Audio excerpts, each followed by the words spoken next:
Dərs 2. Microsoft Word proqramının ekranı. Qarşımızda Word redaktorunun pəncərəsidir. Word redaktör sahəsindən, sənədin başlıq sətrindən, menyu sətrindən,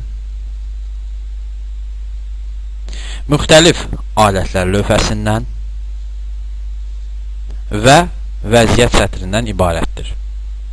Pəncərənin yuxarısında yerləşən başlıq sətri bütün Windows pəncərələrində olduğu kimi redaktör olunan sənədin adından və proqramın adı sahəsindən ibarətdir. Eləcə də başlıq sətrinin üzərində proqramı idarə edən 3 düymə təsvir olunub.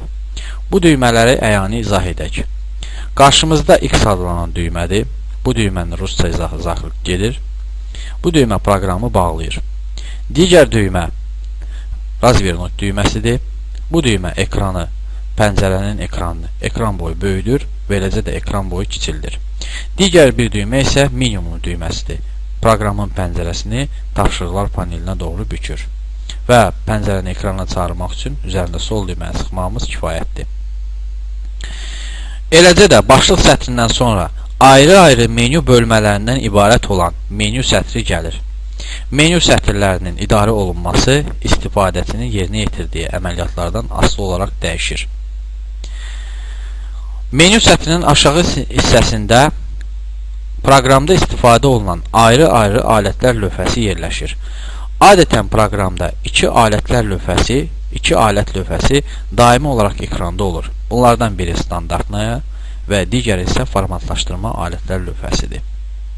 Alətlər lövhəsinin yerinə daşınması üçün üzərində sol düyməni 2 dəfə sıxmaq kifayətdir. Bu zaman alətlər lövhəsi götürüldüyü yerdən geriyə qayıdır.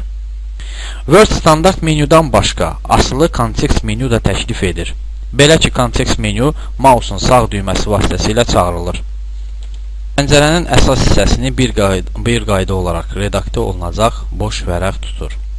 Pəncərənin aşağı hissəsində isə vəziyyət sətri təsvir olunub. Onun üzərində Word-ün mətn haqqında məlumatı göstərilir və hal-hazırda cari açılan faylın müəyyən parametrləri burada əks olunur. Ekranın sağ tərəfində tapşırıqlar panelidir. Bu tapşırıqlar panelini istifadəçi zövqünə uyğun dəyişə bilər və lazım gəldikdə həmin paneli bağlaya bilər. Panelin bağlanması üçün üzərində zakrit düyməsinin sıxılması kifayətdir.